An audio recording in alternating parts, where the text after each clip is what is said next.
I like killing people because it is so much fun. The words of America's most calculating serial killer, a predator who turned murder into a twisted game with law enforcement. Between December 1968 and October 1969, a killer terrorized Northern California while taunting police with cryptic letters and complex ciphers. He called himself the Zodiac. This is the story of a criminal mastermind. December 20th, 1968, on the isolated Lake Herman Road in Berryessa, California, 17-year-old David Faraday and 16-year-old Betty Lou Jensen are on their first date, parking at a romantic spot on a quiet road. It was around 11:15 p.m. Another car pulls into the remote turnout. The driver sits there for several minutes before finally emerging and approaching David's Rambler station wagon. The killer fires into the car, forcing the teenagers out. David is shot once at point-blank range beneath his left ear with a .22 caliber semi-automatic pistol. As he emerges from the vehicle, Betty Lou tries to run but is shot 5 times in the back, making it only 10 yards before collapsing. Both die at the scene. The killer collects his shell casings, 10 in total, but mysteriously leaves 1 inside the vehicle. Then he vanishes into the cold December night. For 7 months, the murders remain unsolved. 6 months later, on July 4th, 1969, Independence Day, 22-year-old Darlene Ferrin picks up 19-year-old Michael Mageau for a date. Around midnight, they park in the lot at Blue Rock Springs, just 2 miles from the first murder scene. Another car pulls up, sits with its lights off, then drives away. Minutes later, the car returns. The driver emerges with a bright flashlight and approaches Ferrin's car. Without warning, he opens fire with a 9mm semi-automatic pistol. Darlene is hit 9 times and dies within hours. Michael is shot in the jaw, shoulder, and leg, but survives. 40 minutes later, at 12:40 a.m., the killer calls Vallejo police in a monotone voice. I want to report a murder. If you will go 1 mile east on Columbus Parkway, you will find kids in a brown car. They were shot with a 9mm Luger. I also killed those kids last year. Goodbye. This phone call changes everything as police now have a serial killer who wants credit for his work. 3 weeks later, on July 31st, 1969, 3 Bay Area newspapers, the San Francisco Chronicle, San Francisco Examiner, and Vallejo Times-Herald, receive identical letters that will transform a regional murder case into a national obsession. Each letter contains details only the killer could know: ammunition types, shot counts, victim positions, and what Darlene Ferrin was wearing. But something each letter also contains: 1/3 of a complex 408-symbol cipher and a terrifying demand. If you do not print this cipher on your front page, he writes, I will go on a kill rampage Friday night that will last the whole weekend. The newspapers comply. He terrified them into giving their front pages to a killer. This isn't just about murder anymore. It's about power, control, and public terror. A week later, the cipher is solved by North Salinas High School teacher Donald Harden and his wife, Betty. The decoded message reveals the killer's twisted psychology. I like killing people because it is so much fun. It is more fun than killing wild game in the forest because man is the most dangerous animal of all. To kill something gives me the most thrilling experience. It is even better than getting your rocks off with a girl. But despite promising to reveal his identity, he didn't. He said, I will not give you my name because you will try to slow down or stop my collecting of slaves for my afterlife. On August 4th, 1969, a new letter arrives at the San Francisco Examiner that will create one of history's most infamous criminal aliases. Dear editor, this is the Zodiac speaking. And this simple phrase births the Zodiac persona. The letter provides even more details.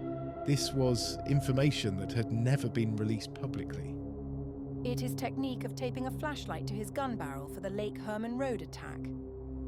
Then on September 27th, 1969, at Lake Berryessa in Napa County, college students Brian Hartnell and Cecilia Shepard are having a peaceful afternoon picnic when a figure emerges from the woods wearing a black executioner's hood with holes cut for eyes and mouth, dark sunglasses clipped to the fabric, and a bib bearing a white crossed circle symbol.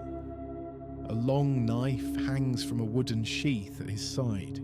He orders Cecilia to tie up Brian with rope he's brought, then approaches with his knife. He stabs Brian 6 times and Cecilia 10 times with a foot-long blade. Cecilia dies 2 days later, But Brian survives.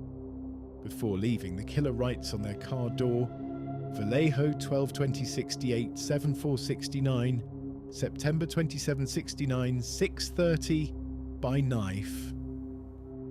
40 minutes later, he calls police to report the attack. I want to report a double murder. On October 11th, 1969, the Zodiac abandons isolated locations for urban San Francisco. At 9:40 p.m., he hails a taxi in the theater district. The driver is 29-year-old Paul Stein, a doctoral student working nights to pay for his education at San Francisco State University. The Zodiac directs Paul to Washington and Cherry Streets in Presidio Heights. After a short ride at approximately 9:55 PS, the passenger shoots Paul once in the right side of the head at point-blank range. Instead of fleeing, he wipes down the cab's interior while stealing Paul's wallet, keys, and a large piece of his blood-stained shirt. 3 teenagers across the street watch this unfold, seeing the killer clearly. The best look anyone will get at the Zodiac's face.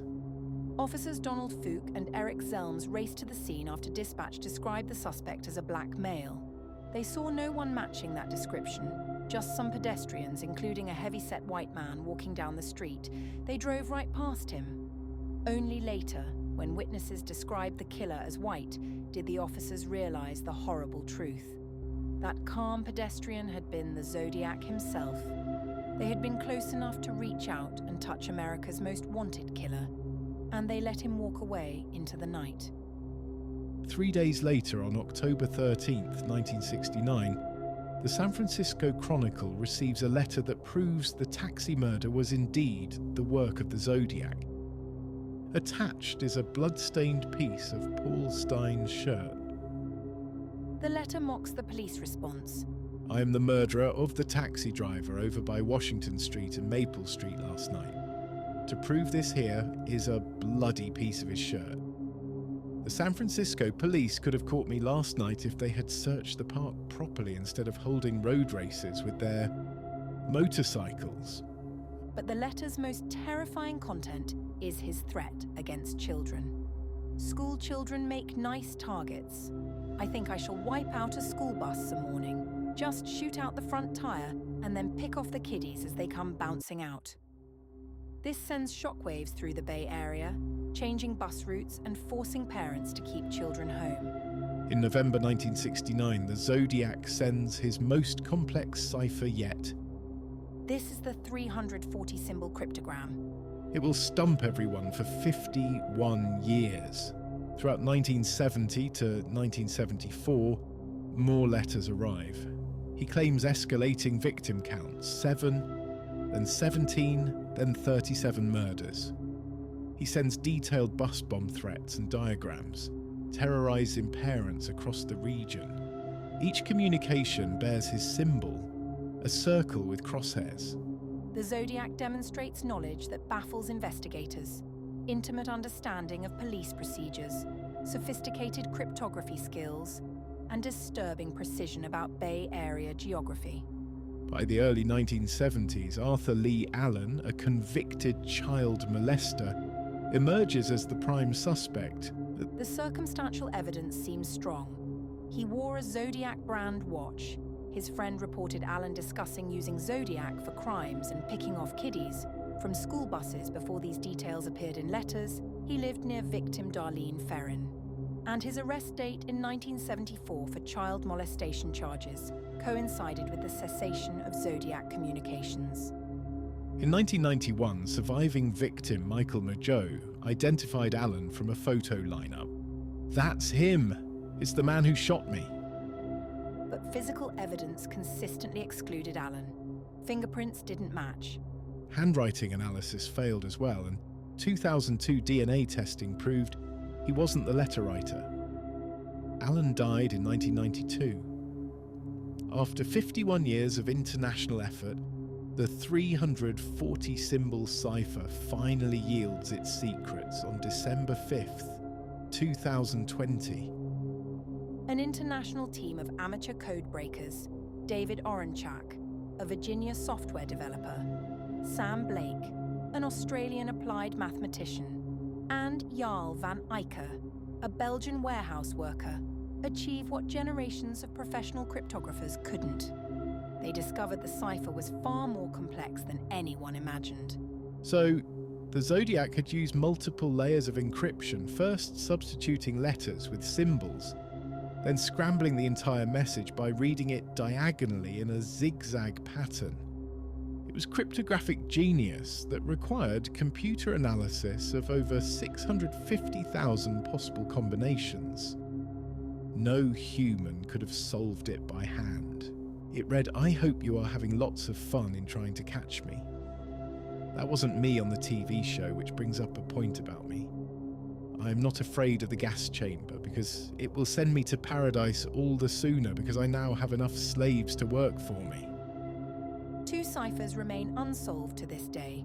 The 13-symbol cipher sent April 20th, 1970, followed the phrase, "My name is," but contains too few characters for confident cryptanalysis. The 32-symbol cipher accompanied a Phillips 66 roadmap with Mount Diablo markings, with Zodiac claiming, "The map coupled with this code will tell you where the bomb is set."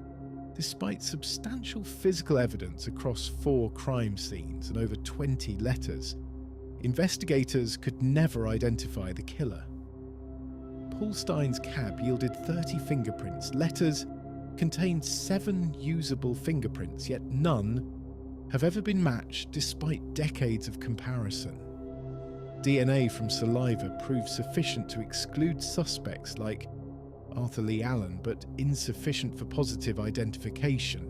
Ballistics confirmed 3 different weapons: a .22 caliber, a 9mm and a different 9mm. No murder weapon was ever recovered. The Zodiac case remains unsolved.